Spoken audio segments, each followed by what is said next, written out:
suis Raphaël Séguier et je vous présente le podcast Sésame Asie. La région APAC compte plus de 4 milliards d'habitants et représente près de la moitié de la croissance économique mondiale.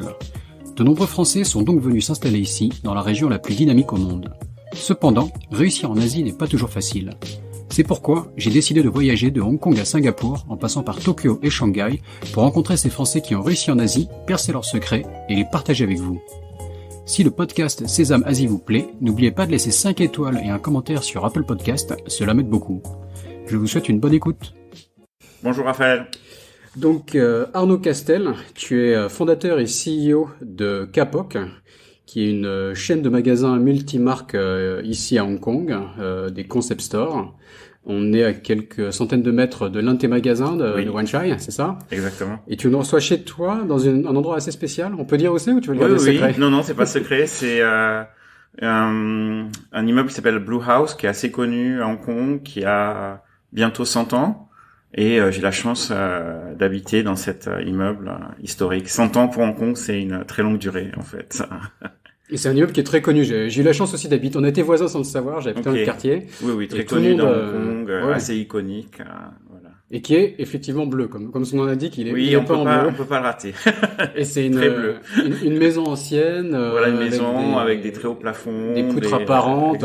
C'est un style différent d'époque. De ce qu'on peut avoir à Hong Kong. Totalement différent. Ça me rappelle un peu Shanghai, quoi. Les vieux quartiers de Shanghai avec les voisins chinois. C'est très rare ici. C'est très très rare et assez super sympa, quoi. Mais vas-y, je te laisse te présenter brièvement et nous dire, on a 25 ans de Hong Kong et d'Asie on va essayer d'aller un peu rapidement. Vas-y, je t'en prie. Donc, Arnaud Castel, je suis né en France, dans un village du sud de la France. Et je suis arrivé à Hong Kong juste après mes études. Donc, j'avais 22 ans quand je suis arrivé ici, à l'époque coopérant. Donc quelque chose qui n'existe plus, mais c'était l'ancêtre du VIE. L'ancêtre du VIE, exactement. Travaillait en France pour une société française et ça a remplacé le service militaire. Donc j'ai travaillé dans la banque au départ, Banque Indo-Suez. Tu as fait HEC, c'est ça? J'ai fait HEC. T'as fait la fac. J'ai fait HEC et en même temps je suis allé à la Sorbonne et donc j'ai une licence de lettres en plus de l'HEC. Voilà. D'accord. Donc déjà un peu la fibre littéraire, pas un profil HEC totalement classique, quoi. On sentait. Exactement. J'avais déjà donc HEC c'était quelque chose de plus classique et qui m'a beaucoup aidé, que j'ai beaucoup apprécié. Mais j'ai toujours dans mes intérêts, c'était plutôt l'intérêt artistique, littéraire. Donc quand j'ai appris qu'on pouvait avoir une équivalence et donc j'étais à la Sorbonne Paris 4, j'ai fait une licence et commencé une maîtrise que j'ai pas pu terminer, peut-être un jour. Mais c'était très intéressant, ça me permettait, parce que HEC c'est un peu loin de Paris, c'est dans la campagne à Jouan-Josas, et ça me permettait d'être à Paris en tant que provincial. C'est quand même sympa de connaître la vie de Paris. Donc juste après avoir terminé je t'interromps une seconde, mais on fait une petite parenthèse pour mieux expliquer aux auditeurs qu'est-ce que c'est que Kapok, à quoi ressemblent tes magasins, pour qu'ils visualisent un peu de quoi on parle avant d'entrer dans ton parcours. D'accord, très bien. Donc Kapok, c'est quelque chose que j'ai commencé il y a bientôt presque 15 ans. C'est une boutique en fait multimarque, donc qui est multicatégorie aussi. C'est-à-dire que j'ai des vêtements, des accessoires, des cadeaux, des objets de maison, donc c'est des livres, etc. C'est très combien de boutiques Donc maintenant sur Kapok, il y a 5 boutiques, mais de tailles différentes. Donc 2 vraiment qui sont des flagships, 3 boutiques qui sont plus petites. Et je gère aussi des boutiques monomarques. Donc en ce moment, une marque de New York qui s'appelle ONS. Et nous avons 2 boutiques. D'accord. Et j'ouvre une deuxième donc 6e et 8e boutique Kapok à Causeway Bay à Hong Kong en janvier 2021, donc dans un mois maintenant. Et on parle vraiment de concept store, de boutique premium. Pour les gens qui connaissent pas Kapok, en fait, ça a été comparé, et ce qui est très flatteur, comme le Colette de Hong Kong. Donc, mais c'est flatteur, mais c'est pas forcément vrai, je dois dire. Mais ça donne une idée du style de produit. Bon, Colette, c'est beaucoup plus en fait il y a un côté plus haut de gamme, plus mode fashion. Nous, c'est plutôt des marques premium. C'est pas dans le luxe parce qu'il y a le luxe à Hong Kong est surreprésenté, donc c'est plutôt un peu milieu de gamme et sous des marques, pas forcément que des marques françaises, mais beaucoup de marques européennes. Et j'essaye de trouver, dénicher des marques en fait qui sont en début de parcours, des marques émergentes, plutôt que des marques qui sont très établies. D'accord. Après, bien sûr, comme j'ai commencé il y a 15 ans, des marques émergentes il y a 15 ans sont devenues établies maintenant, et souvent je continue de parce travailler que tu as trouvé avec les bonnes marques, c'est ça, quoi. C'est voilà, c'est pour ça qu'on est encore là. Je pense que j'ai pu trouver souvent des marques qui ont bien fonctionné. Le mieux, c'est d'aller jeter un coup d'œil sur ton site internet. Donc c'est oui.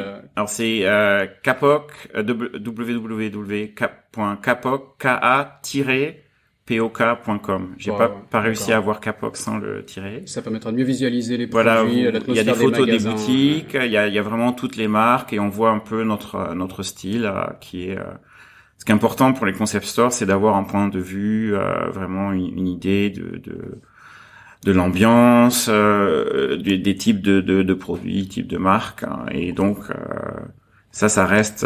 Bon, j'ai une équipe, hein, mais ça reste contrôlé par moi.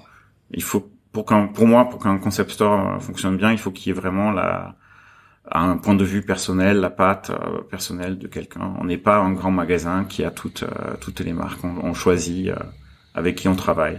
Ok, bah tu vas nous raconter tout ça plus en détail, mais revenons pas encore. Comment est-ce qu'on est arrivé là? Donc HEC, tu commences dans la finance, la banque assez classique. Banque Indo-Suez, qui est devenue Crédit Agricole Indo-Suez. Non, tout de suite ici. J'ai jamais travaillé en France. Ah, d'accord. Okay. J'ai fait juste des stages en France. J'ai aucune expérience de travail en France, donc je pouvais pas pouvoir faire la comparaison entre France et Hong Kong. Je connais que ici, en fait.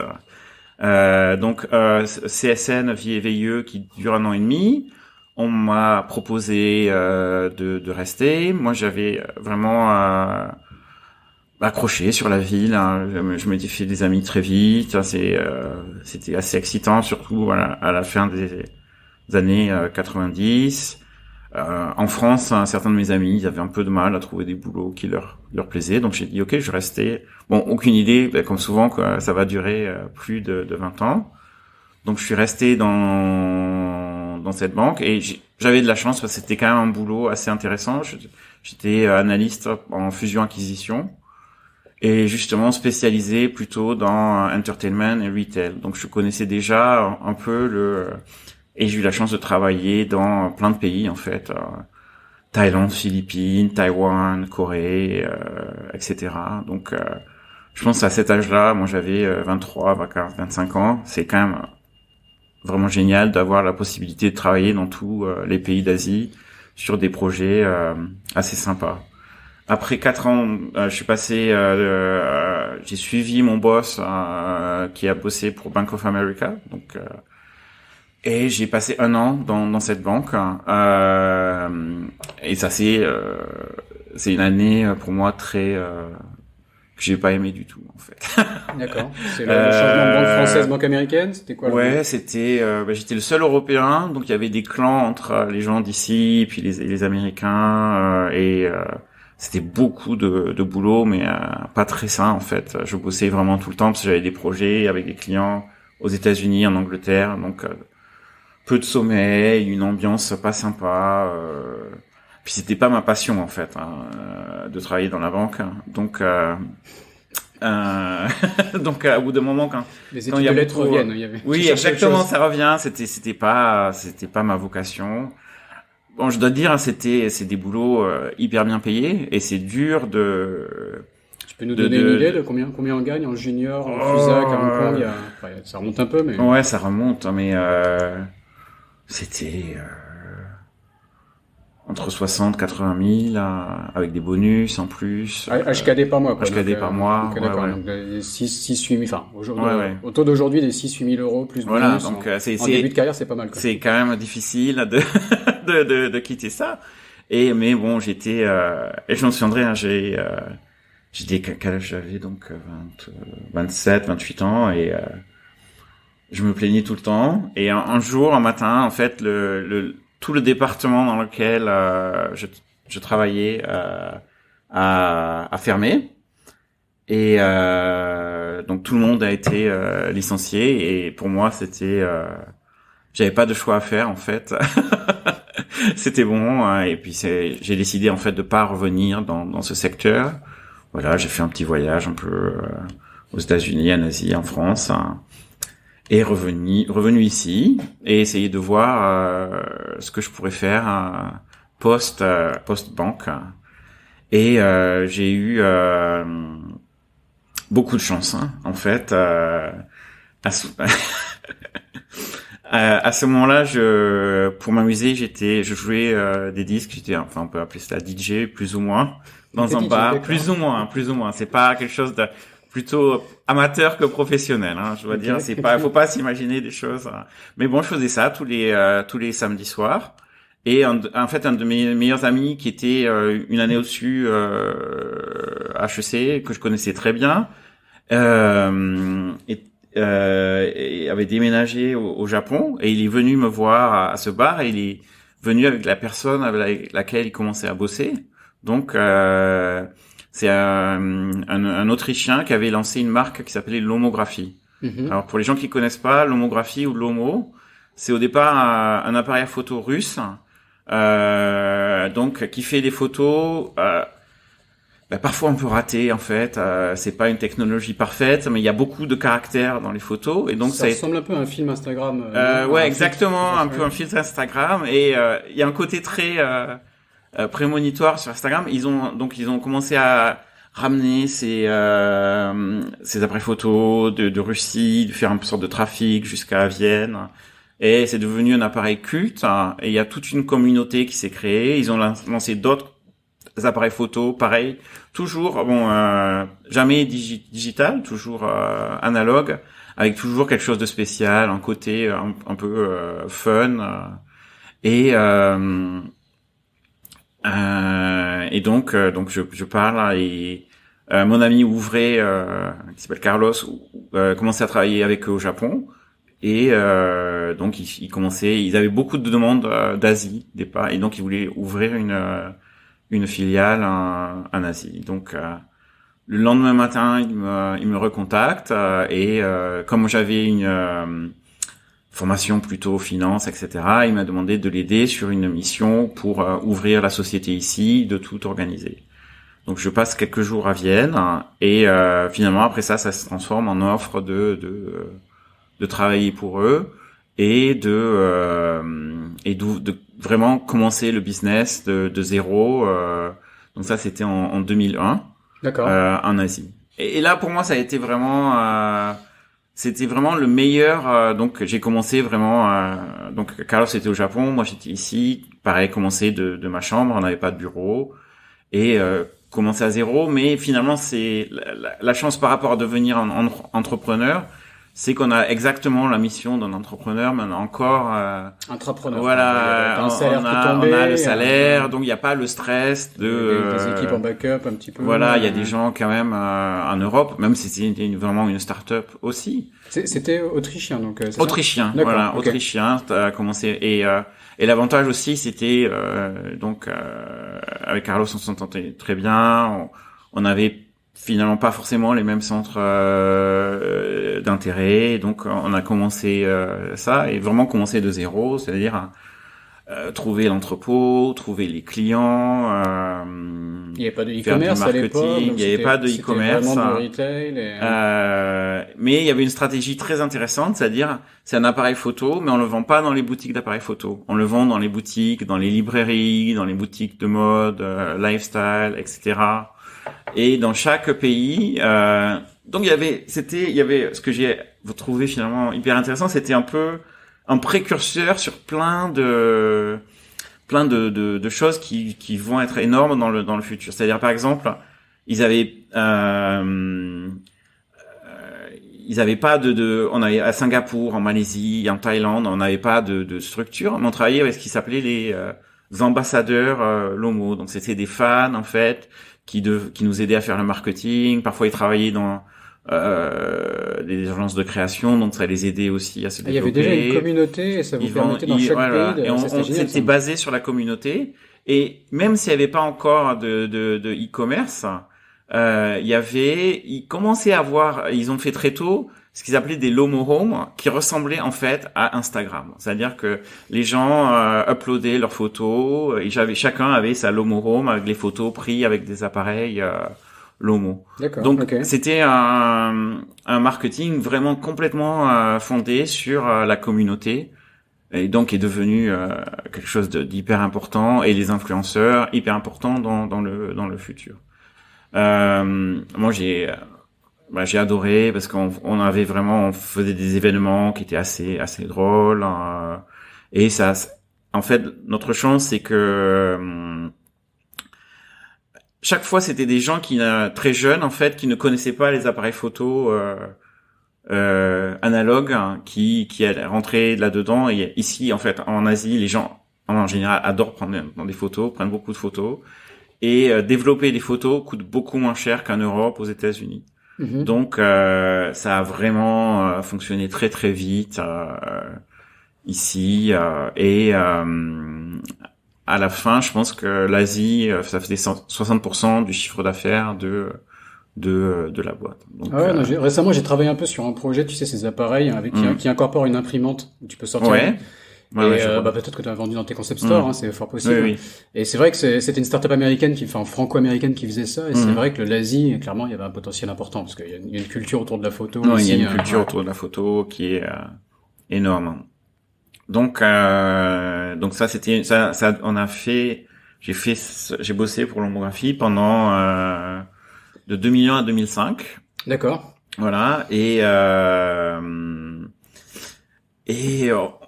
donc je m'entendais très bien avec mon associé Carlos. J'allais souvent au Japon, il venait ici, et on a commencé à vouloir en fait passer t'appelais ça intrapreneur, je connaissais pas, à entrepreneur, à vraiment faire notre.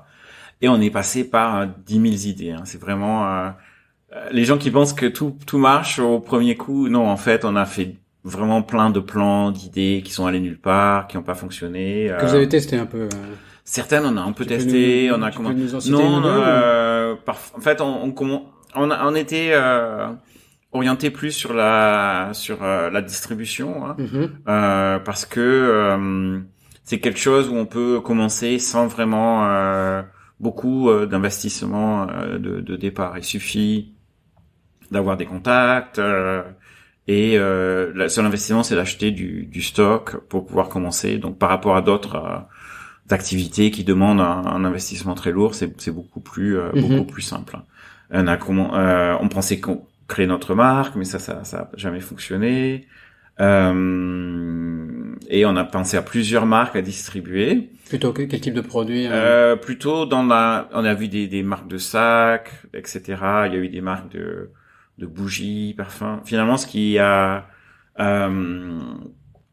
je pense que c'est Carlos qui avait trouvé, et avait trouvé ce produit, Moleskine, donc les carnets que je pense beaucoup de personnes connaissent, hein, ces petits carnets noirs. Donc lui, il avait trouvé ce produit, et moi, en même temps, je l'avais acheté quand j'étais à Paris. Et il y avait aucune distribution en Asie, en fait, pour eux. Donc on a parce que Moleskine n'était pas une marque connue. Moleskine n'était pas une marque connue eux-mêmes. C'était une start-up. C'était un groupe de personnes qui étaient distributeurs plutôt dans le monde du design, qui avaient décidé de créer cette marque. Et c'était des gens très intéressants, donc notamment donc Fabio qui était le directeur commercial, Maria qui était la directrice du marketing, mais quelqu'un qui venait également du monde de la littérature, donc qui était prof de littérature et qui a créé la marque en lisant. Il y a un auteur qui s'appelle Bruce Chatwin, qui est un écrivain sur le voyage, et qui parlait. Voilà, je pars en voyage et je vais chercher mes carnets Moleskine à Paris, dans cette librairie. C'est les meilleurs carnets. Donc elle a lu dans ce vieux roman, dans ce vieux voilà, pas un roman, un essai elle a lu l'histoire de ces carnets, et elle a cherché ces carnets, et donc elle a trouvé des modèles de ces carnets. Ils ont reproduit ces carnets. Ah d'accord. Voilà. Donc c'est basé sur une idée littéraire. Voilà. Okay. Et en fait, après, ces carnets, en fait, ils ont trouvé dans les musées des carnets très similaires qui étaient utilisés par Matisse, Hemingway, Picasso. Donc ça a été la tagline. Ça me donne presque envie d'aller acheter un carnet Moleskine. Oui, c'était une idée géniale. Donc la tagline, c'était le carnet légendaire de Matisse, Picasso, Hemingway, Van Gogh même. Et donc on a commencé et c'était vraiment, des gens, des très bons businessmen, mais aussi des gens hyper intéressants. Donc c'était vraiment top de travailler avec eux.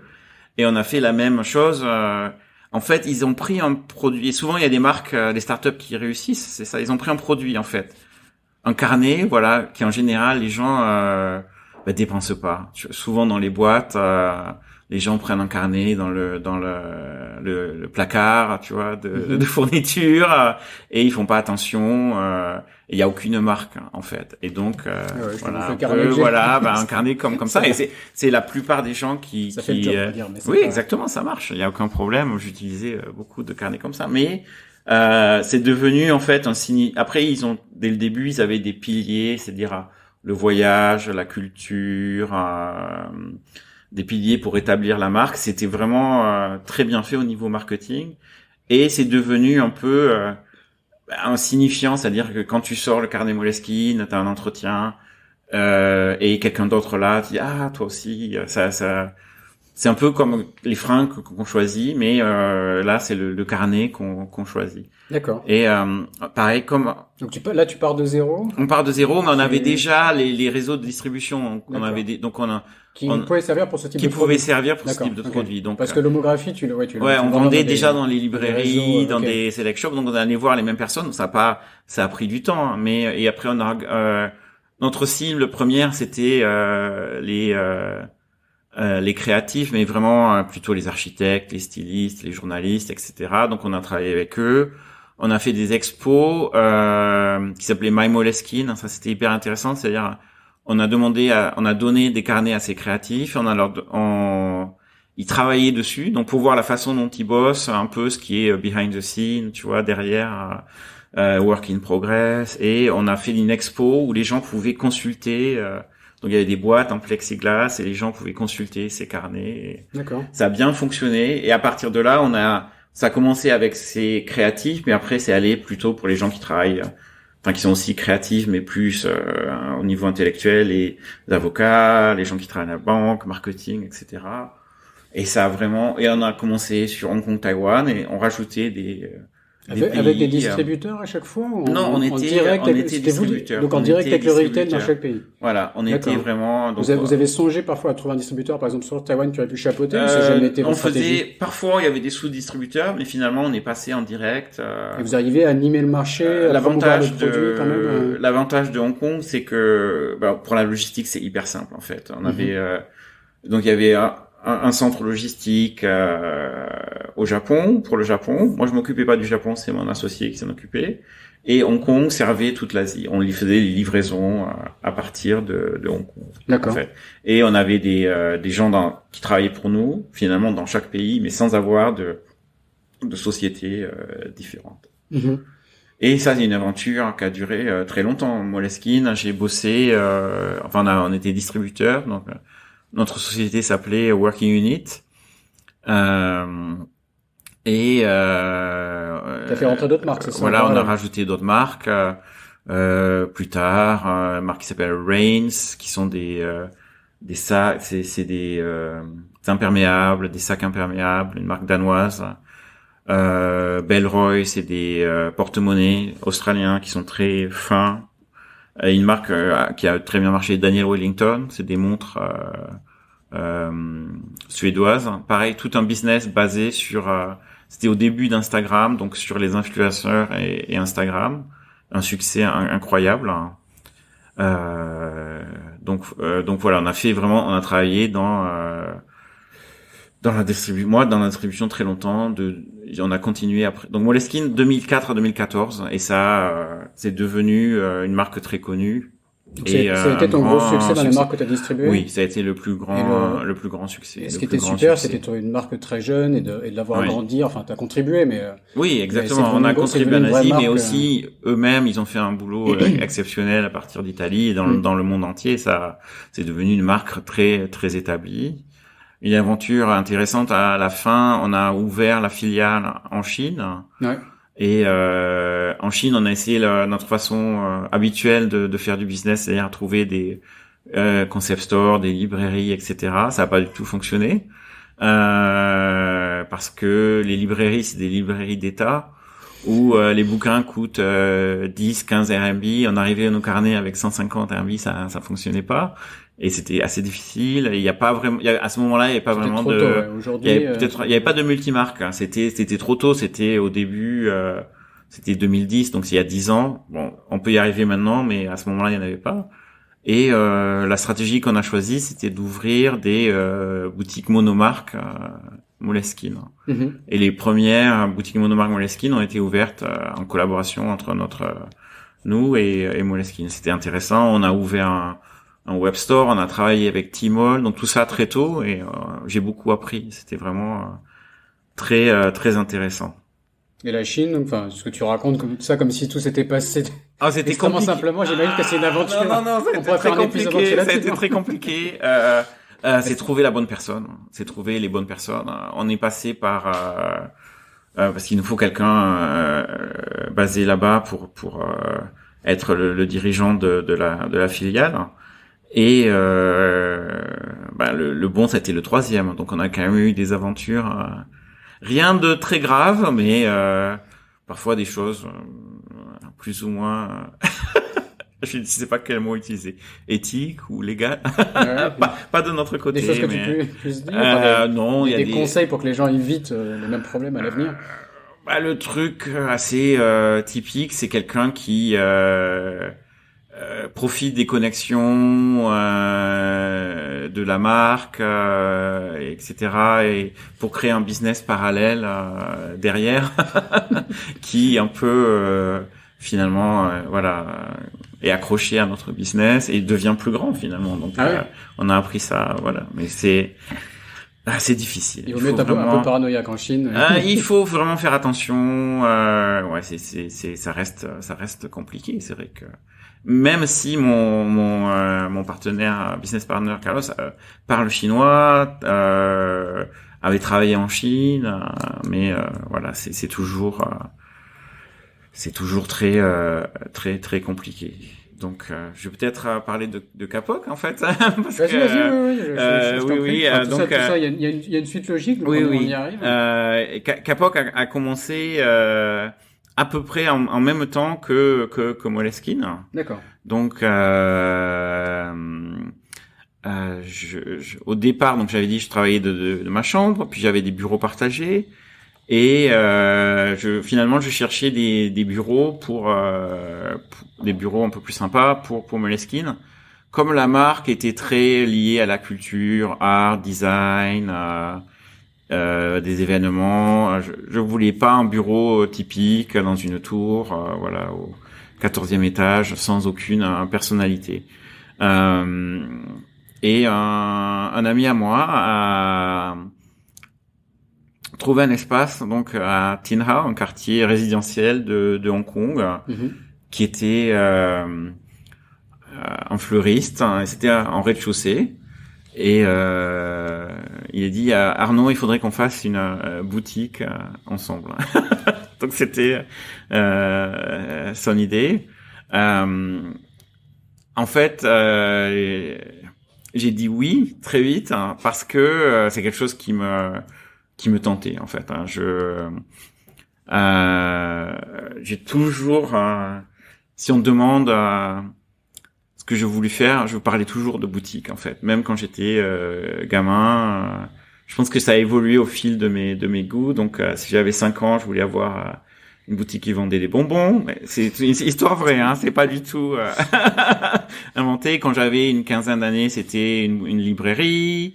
Quand j'avais 20 ans, c'était un boutique de disques. Donc, j'adore ça. Je trouve les boutiques, c'est un endroit tellement sympa où on rencontre. Je viens d'une ville qui est assez petite, donc les boutiques c'était vraiment social, on rencontrait ses potes, hein, et je passais des heures et des heures. Et quand après pour mon boulot j'allais en France, j'allais souvent au Japon, et c'est vrai que je faisais beaucoup de shopping. D'accord. Et des choses qu'on trouvait pas à Hong Kong. Ouais, c'était les boutiques à Tokyo ou à Paris, c'est parfois des boutiques un peu perdues. Dans une rue, et qui ont des marques qu'on connaît pas. Donc moi ça m'a toujours ce côté découverte, ça m'a toujours intéressé. Donc je revenais toujours à Hong Kong, et je faisais aucun shopping à Hong Kong parce que c'était vraiment tu parles de shopping, d'objets, mode, de vêtements, objets, tout. Ouais. J'ai pas de voilà, je fais du shopping un peu dans tout, bouquins, vêtements, objets maison, bougies, etc. Donc tout ce qu'on retrouve finalement chez Kapok. Et je faisais pas du tout ce genre de shopping à Hong Kong, parce que c'était très c'était des malls, surtout il y avait pas de shopping dans la rue, et vraiment qui avaient tous le même format, avec des marques de luxe, des marques mass market, le food court, c'était toujours pareil. Donc quand cet ami m'a contacté, j'ai dit oui, ça me branche, on va faire ça. Et en plus c'était un espace, je peux te dire, parce que c'est que ça coûte, tu vois, maintenant les gens vont dire ça coûte pas grand-chose. Le loyer, parce que c'était vraiment perdu, c'était dans une impasse derrière, enfin dans un quartier où il n'y avait pas de trafic, donc le loyer coûtait 12 000 Hong Kong dollars par mois. D'accord. Et je dépensais la moitié pour mon bureau, donc c'était une boutique qui coûtait 6 000 Hong Kong dollars par mois. Donc c'était pas très stressant, et c'est la façon dont je suis pas allé très vite en fait sur chaque projet. Parce que je veux éviter le stress inutile, et deux, je veux garder le contrôle de ce que je fais. Donc est-ce que tu as commencé à mettre donc on a commencé j'ai fait les travaux, pareil, ça a pas coûté très cher, et on mettait Moleskine dans cette boutique, mais aussi on distribuait que Moleskine à ce moment-là, on n'avait pas d'autres marques. Et je suis allé, je suis allé à Paris, Maison et Objets, et contacter des gens, et vraiment balader partout dans les boutiques, et contacter des marques qui me plaisaient. Et certaines marques avec qui j'ai commencé, elles sont encore chez Kapok. Donc il y a une marque de parfum qui s'appelait Healy. Une marque de céramique qui s'appelle Astier Villat, qui est encore maintenant ma marque principale, qui est devenue pareil, c'est une marque géniale, qui fait des céramiques encore à Paris, et qui a fait maintenant des parfums, des bougies. Donc on a commencé avec eux, et il y a pas de limite de quantité, parce que tu avais qu'une petite boutique à Hong Kong. Ouais, mais c'était des petites marques en fait. Donc au début il y avait pas de graves problèmes. Et j'avais repéré une marque, ça c'est une histoire assez sympa, une marque qui s'appelait Maison Kitsune, qui était un label de musique, mais qui commençait à faire des vêtements. Ouais. Je trouvais le style et l'histoire hyper sympa, parce que c'était un Français et un Japonais qui habitaient en France, qui était allé au Japon, et qui avait vu dans tous ces concept stores japonais, qui ont été une inspiration pour Kapok, qui avait un mélange de tout type de produits, musique, vêtements, lifestyle. Donc ils ont créé une marque là-dessus. Je suis allé les voir, ils étaient pareil, minuscules. Et à ce moment-là, j'ai demandé à ma sœur qui travaille à Paris de venir avec moi, comme ça elle pourrait m'aider à faire le suivi. Et on a accroché sur la marque, Gilda et Masaya qui gèrent ça. Et elle bossait dans la musique, elle cherchait elle avait envie d'un nouveau boulot, et je lui ai dit pourquoi tu les contactes pas? Ça a l'air d'être, je sais pas, je sens qu'il y a quelque chose avec cette marque.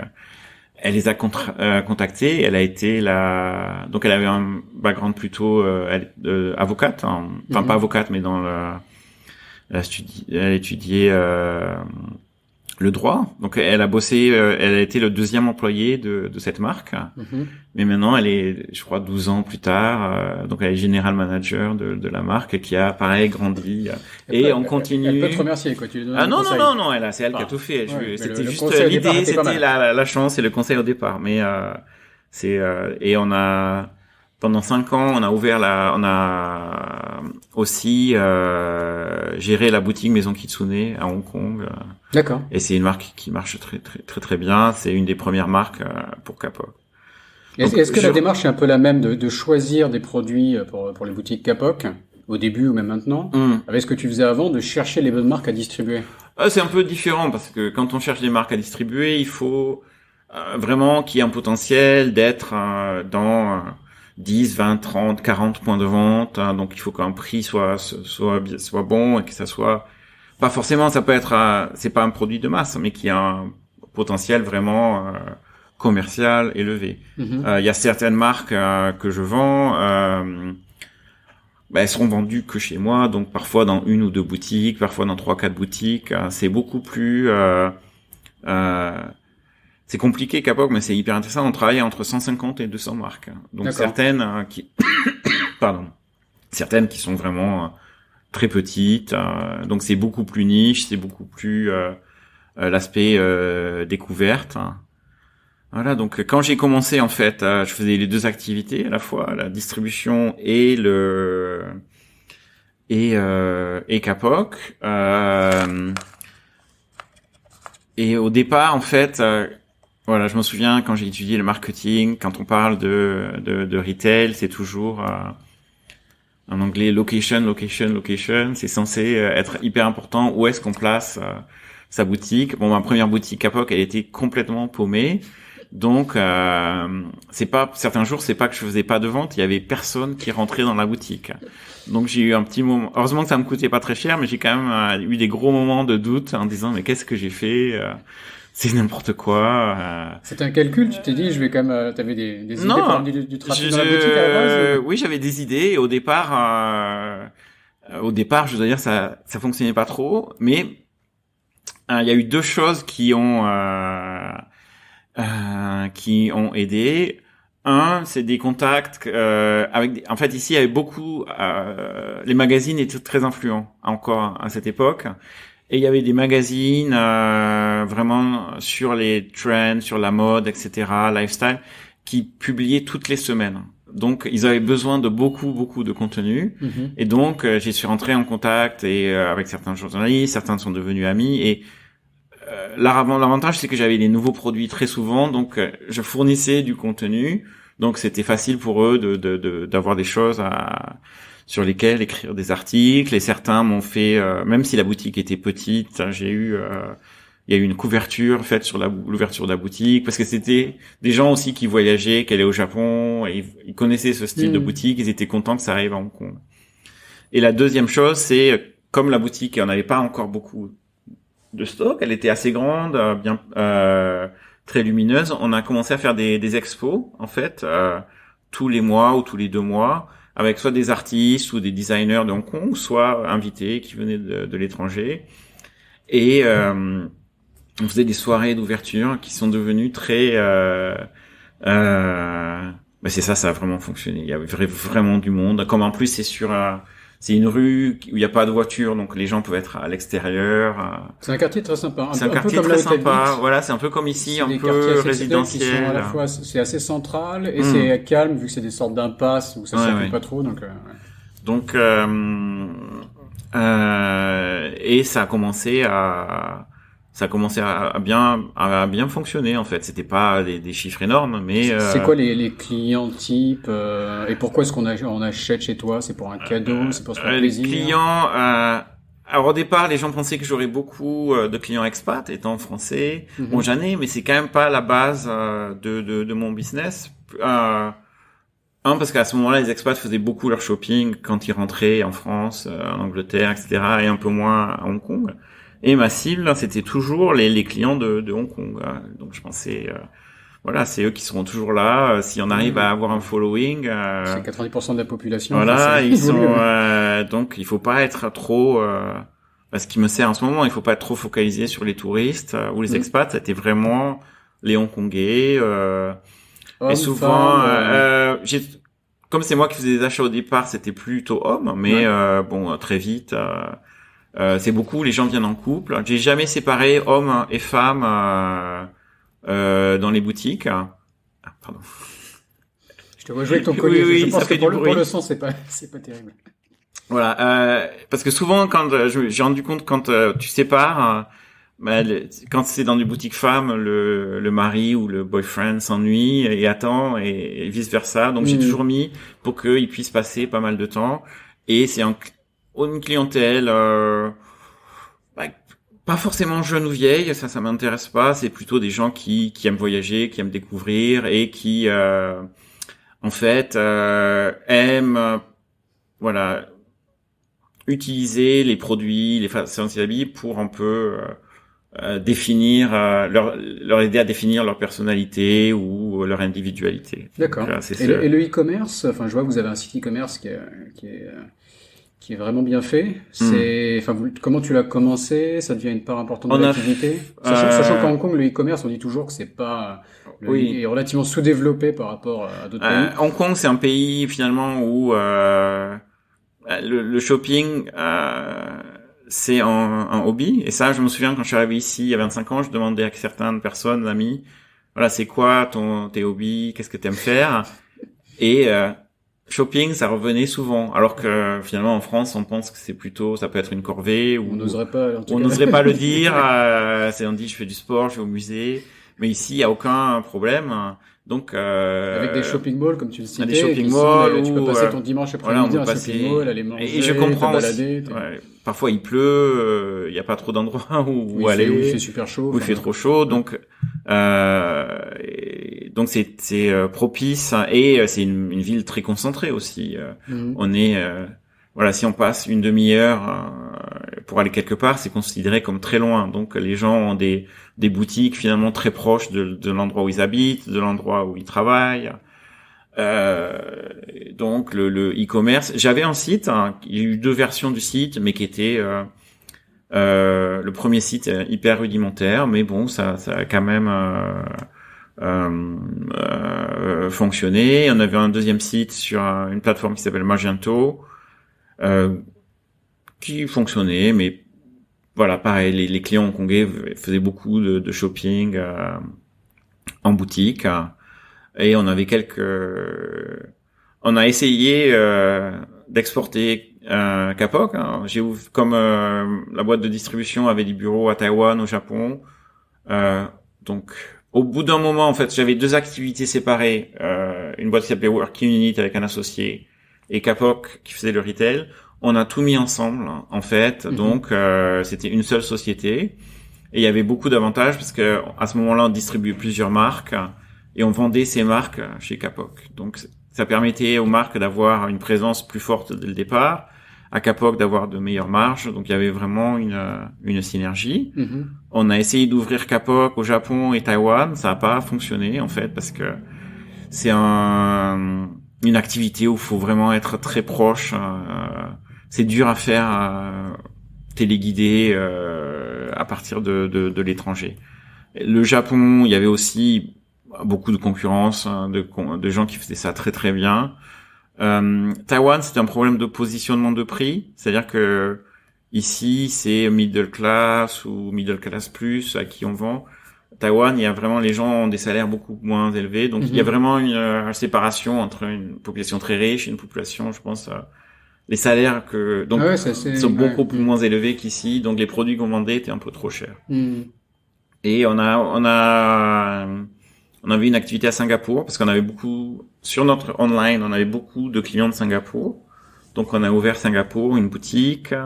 Et ça a duré assez longtemps, mais on a dû fermer cette année. Cette année a été un peu... Ah oui, parfois le Covid.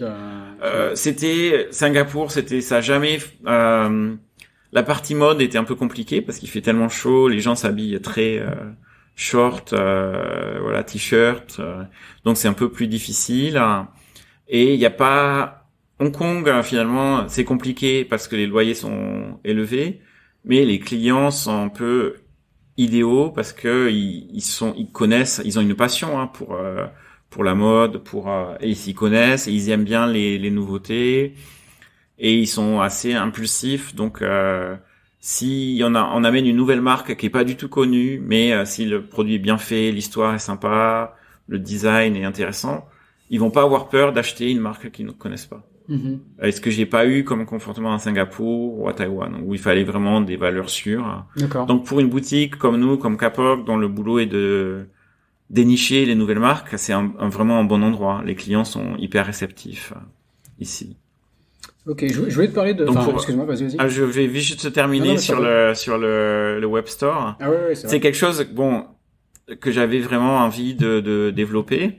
Et parfois, quand on est pris dans le développement de boutiques, ouvrir une nouvelle boutique, commencer avec une marque, etc., c'était un peu toujours, je dis ok, je ferai dans 2-3 mois, on va s'y lancer, etc.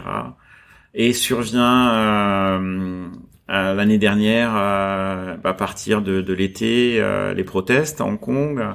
Moi, ma boutique de Wan Chai, elle est très proche du siège du gouvernement, du siège de la police. Donc les manifestations, les manifestations étaient très très proches. On a dû fermer beaucoup de jours. Plus tard, j'avais ouvert à K11 Musea, donc c'est à côté de Polytechnique, pareil, très proche de grosses manifs. On a dû fermer, ou parfois mes staffs étaient dans la boutique, ils pouvaient pas rentrer chez eux, c'était assez compliqué. Donc cet été-là, j'ai décidé, ok, il faut vraiment accélérer le processus du nouveau site. On a décidé de passer sur Shopify, on a trouvé un développeur et on a développé notre activité digital marketing.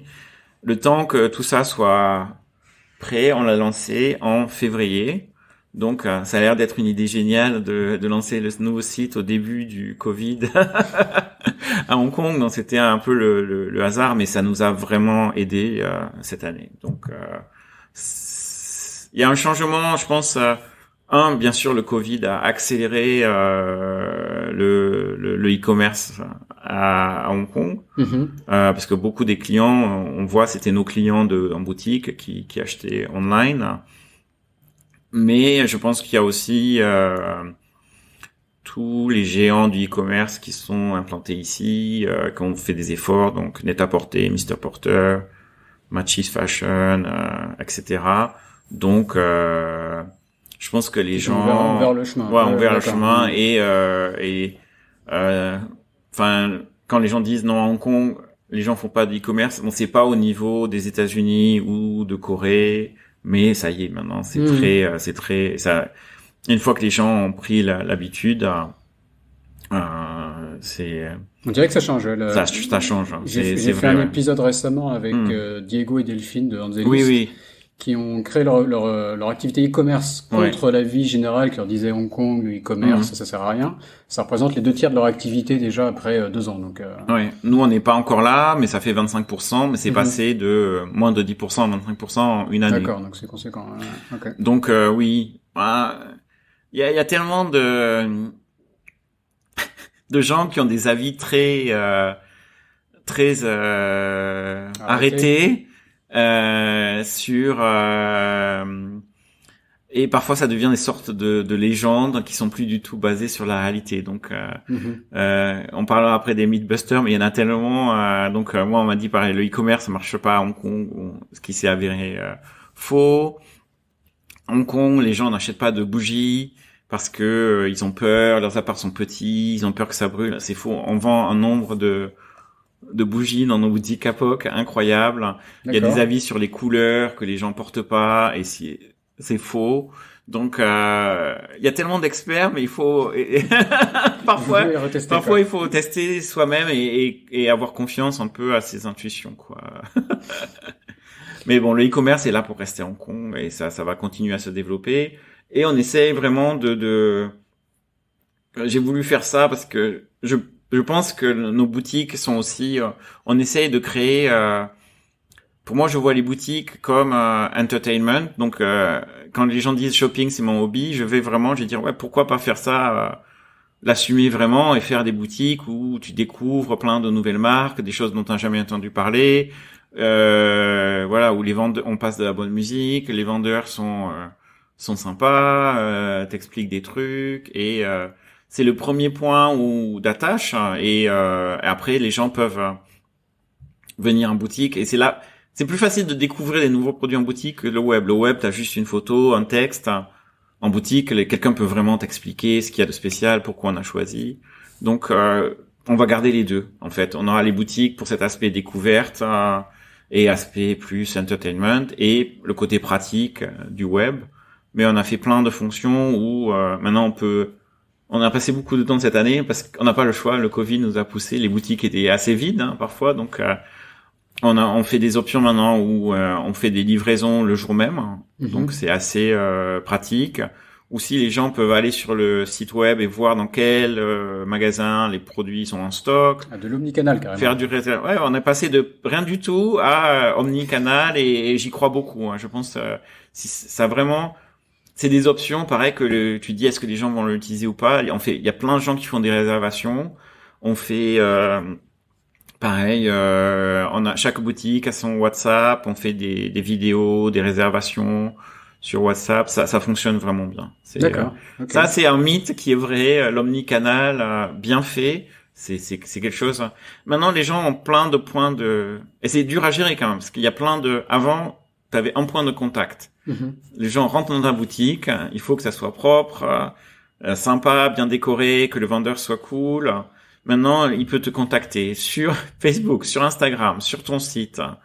Il y a vraiment donc il faut essayer de tout contrôler pour que ça soit. Ah ouais, on dit que les gens découvrent ton produit sur les réseaux sociaux. Il y a plein de façons de découvrir. Ils vont le voir en boutique. Quand ils sont en boutique, ils vont regarder sur leur téléphone mobile le produit et peut-être rentrer chez eux et l'acheter sur un. Voilà. On parle de je ne sais combien de points de contact. Et parfois, ils vont l'acheter, ils vont regarder le prix et l'acheter quelque part ailleurs. Ça existe aussi. C'est heureux. En tant que consommateur, oui, je comprends. Moi, je comprends que les gens veuillent faire ça. Après, quand ils le disent au vendeur, je trouve ça un peu limite de dire bonjour, je vais l'acheter ailleurs. Tu peux le faire sans le dire à notre pauvre vendeur.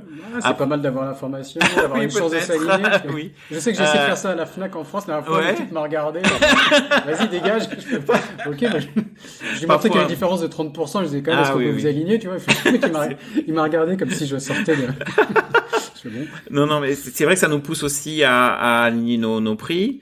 Après, parfois, on est plus cher, mais parfois, on se dit, il faut créer un côté affectif en se disant, voilà, s'il y a pas, et il faut penser au client, là, il y a cette lifetime value du client. Pour moi, j'y crois beaucoup.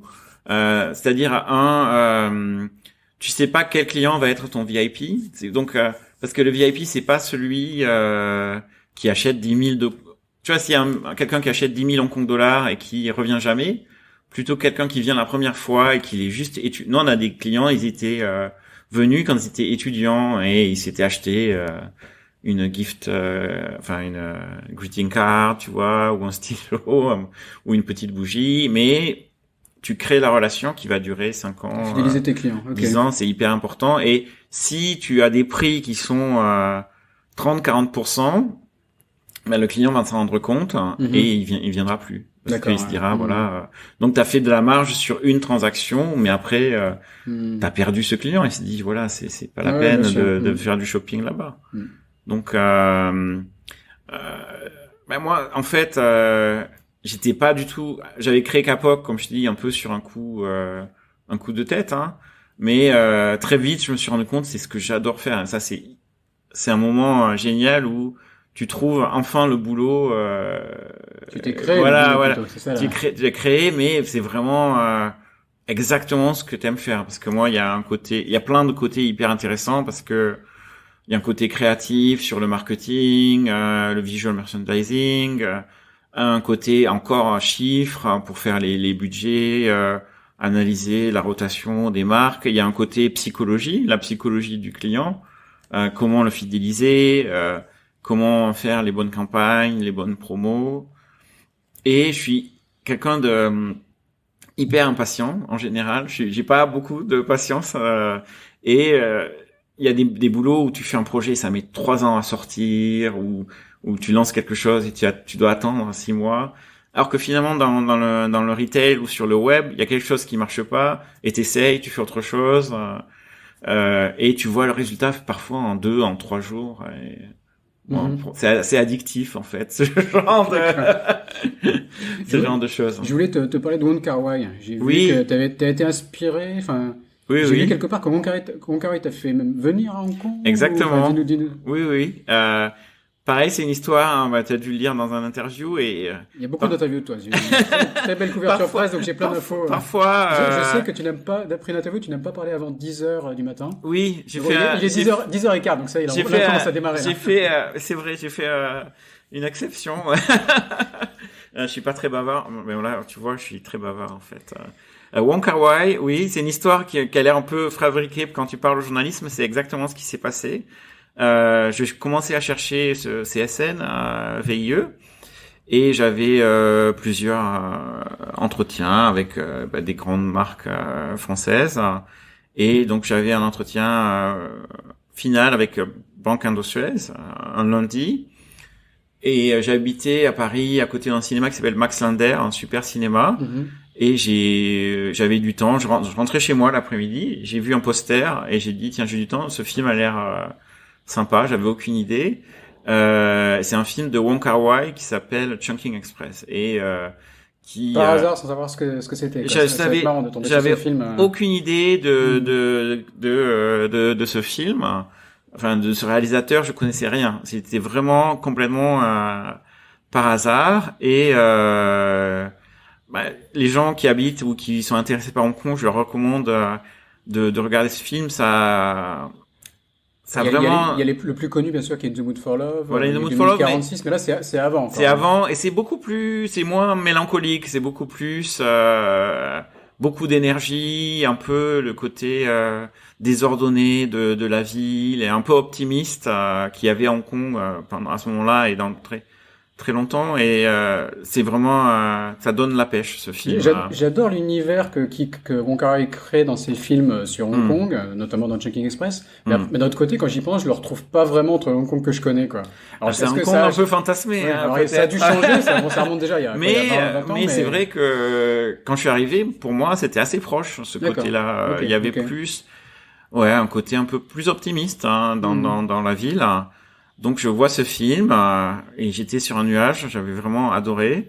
Donc le lendemain entretien, et c'était vraiment l'entretien final, et il te demande où est-ce que tu veux aller, dans quelle ville tu voudrais avoir un poste. Donc j'ai pas dit de raconter cette histoire, j'ai vu un film et c'est pour ça. Ça me fait pas très sérieux. Mais Indo-Suez étant vraiment avec beaucoup de présence en Asie. Et donc j'ai parlé de Hong Kong plutôt avec des raisons plus business, etc. Et en disant que c'était vraiment dans la ville où j'aimerais travailler. Et quelques semaines plus tard, donc j'ai eu 2 offres, une pour une autre banque à Singapour et Banque Indo-Suez. Donc c'était avant l'email, génération un peu plus. C'était dans ma boîte aux lettres. J'ai eu une offre pour venir à Hong Kong, donc et c'était je suis arrivé en février, je me mélange les dates, 96, donc avant la rétrocession. D'accord. Et donc, tu as connu le SRAS ici? Oui, j'ai connu le SRAS. Qui était une épidémie terrible à Hong Kong. C'était effrayant. Et donc le Covid, c'est pas grand-chose par rapport au SRAS pour toi, non? Le Covid, ça dure beaucoup trop longtemps. Mais le SRAS était beaucoup plus effrayant parce que il y avait beaucoup moins de connaissances. Mais c'est là où Hong Kong a pris l'habitude le port du masque, le gel, se laver les mains, etc. C'est venu de là. Donc le SRAS était assez similaire, mais beaucoup plus dangereux. Donc et je me souviens, c'était beaucoup plus t'étais en bonne santé, plus t'avais de chances d'être très malade, parce que ça attaquait le système immunitaire. Donc plus flippant, mais finalement ça a duré que quelques mois, parce que dès que ils ont trouvé un médicament qui fonctionnait, et dès que, en fait, c'est un virus qui a pas résisté à la chaleur. Donc, dès le moment où il s'est mis à faire chaud en mai-juin, ça a diminué, c'est resté. Mais quand Covid a commencé, je me souviens, Ça a commencé ici, en Chine, et ici, et ma famille c'est qu'est-ce que tu veux faire? Est-ce que tu devrais en rentrer? Et j'ai dit non, je pense qu'on est dans une ville où finalement on a déjà connu quelque chose de similaire, donc c'est un endroit où on sera un peu plus en sécurité. Ce qui s'est avéré vrai. Et je connais des gens qui sont venus en France et puis repartis ici. Donc clairement. Voilà, on n'est pas encore sorti de l'auberge. Pour moi, on a l'activité de retail, toutes ces restrictions et ces différents first wave, second wave, c'est compliqué. Mais voilà, ça m'a poussé à développer l'activité web. Et je dois dire, ça fait 15 ans que je fais ça. Donc même si c'est hyper intéressant, ben finalement tout ce côté digital marketing, web store, pour moi c'était une façon d'apprendre beaucoup de choses nouvelles. Hein. C'était hyper excitant aussi, quoi. D'accord. Je reprends une autre question que j'avais lue, lue sur toi. Alors, je connaissais pas le Yuan Yang. Alors, ça, c'est en mandarin. Alors, je crois qu'en cantonais, c'est quoi? Yin Yuan. Yeah. Donc, c'est quoi? C'est un mélange de café et de thé, c'est une boisson, si tu vas dans les Chan-Chan-Teng très locaux, c'est une boisson très prisée. Donc, tu mélanges du café, moitié thé. D'accord. Et c'est censé être délicieux. Okay. J'ai essayé plusieurs fois, mais non, c'est vraiment pas bon, quoi. C'est un bon exemple dans ce type de restaurant. Ils font un peu de la fusion ratée, quoi. Cheap et un peu ratée, quoi. C'était des macaronis dans de la soupe. Oui, voilà. C'était, disons, au départ, des restos qui étaient vraiment pour la working class, pas très chers, qui faisaient des adaptations de recettes européennes avec un peu à la sauce de Hong Kong. Et ouais, il y a des trucs que j'adore, et ouais, ces macaronis à la soupe, je suis pas fan. J'aime plus les trucs authentiques, quoi. J'ai leur fusion food cheap. Il y a des trucs que j'aime bien, moi. Il y a des trucs que j'aime bien. Le spam, peut-être, non? J'ai eu une grande discussion tout le week-end sur le spam. Spam, comment dire, c'est du corned beef, c'est quoi? C'est de la viande dans une boîte de conserve. Bon, c'est des souvenirs les Britanniques nous ont laissé quelques souvenirs ici. Voilà. Et dernier, est-ce qu'on peut parler politique? Je sais pas, j'ai vu que Carrie Lam, tu l'apportes, donc qui est la gouverneuse de Hong Kong, qui a eu. Oui, parler politique maintenant, c'est très. C'est très il reste des écrits sur Internet, hein, fais attention. Voilà, disons, j'ai mes opinions. Après, voilà, maintenant il y a des lois quand même très strictes et très sévères à Hong Kong.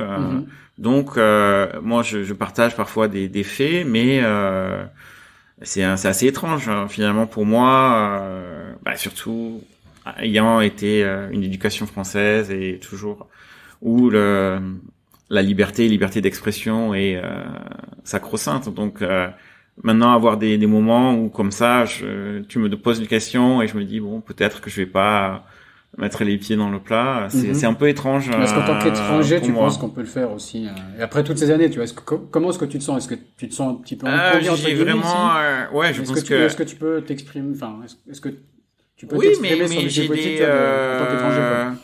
J'ai des responsabilités aussi quand même. Tu vois, j'ai des employés. Et finalement, enfin.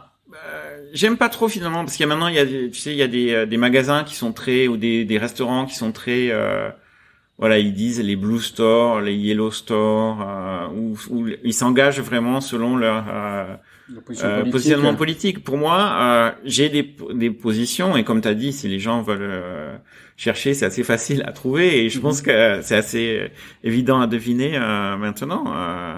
Mais voilà, ma boutique, pour moi, il n'y a pas même si j'ai des convictions politiques, ma boutique n'a pas d'avoir de rapport à la politique. On peut vraiment, tout le monde est bienvenu, et c'est un espace justement. J'essaie de créer un espace où les gens se sentent bien, et finalement, même pour nos équipes, tu vois. L'année dernière, il y avait tellement de stress sur la politique, cette année sur le Covid, que finalement, ils se sentent plus au calme parce que on en parle pas trop, on le laisse en dehors, on c'est un côté plus relax, un peu plus on s'échappe un peu de cette réalité qui est quand même devenue pesante. Hong Kong, c'est toujours une ville où la vie de tous les jours est difficile, je trouve, où les coûts sont élevés, les appartements sont petits, il y a beaucoup de monde, il y a une densité énorme, les gens bossent beaucoup, mais il y avait toujours un optimisme étonnant en disant voilà, je travaille comme un fou, mais je vais arriver à faire quelque chose et le lendemain sera meilleur. Donc c'est pour ça que les gens faisaient du shopping aussi. Ils disaient c'est pas grave parce que je gagnerai plus d'argent de l'année prochaine. Et il y avait un sentiment d'un progrès et d'une vie qui s'améliore. Et c'est vraiment entre le Covid, les protestes, c'est vraiment que ça a disparu et c'est dommage. Bon, je reste quand même comme mes clients sont d'ici, que après quasiment 25 ans ici, je considère j'ai une double identité entre Hong Kong et la France. J'ai aucune envie de partir en fait. J'espère que la situation sera moins pesante politiquement, qu'il y aura un peu plus d'espoir. Mais je pense quand même que on peut créer des espaces intéressants, accueillants, pour que les gens s'échappent un peu de leur réalité un peu difficile. Donc c'est ce que j'essaye de faire en ce moment, quoi. On va conclure cette interview. On a évoqué 2 questions, donc le Mythbuster ou le hack. Est-ce que l'un, l'autre, les deux Qu'est-ce que tu veux dire? Ouais, le Mythbuster et hack, je vais tout faire les deux à la fois. C'est sur les gens comme moi qui viennent de l'étranger, qui s'installent en Asie et à Hong Kong. Et il y a deux types de comportements. Il y a des gens très sûrs d'eux, donc qui ont fait des bonnes études ou qui ont une façon de travailler ou de se comporter, qui disent voilà, j'ai pas besoin de changer, je suis comme ça. Et parfois ça crée des heurts avec les cultures locales, les façons de travailler. Et après une autre façon, on dit souvent, je pense que tu m'en as parlé dans un interview, il y a beaucoup de gens qui disent il faut respecter le problème de give face, donc vraiment pas créer donner de la face, pas créer trop de remous, toujours être dans le compromis, etc. Et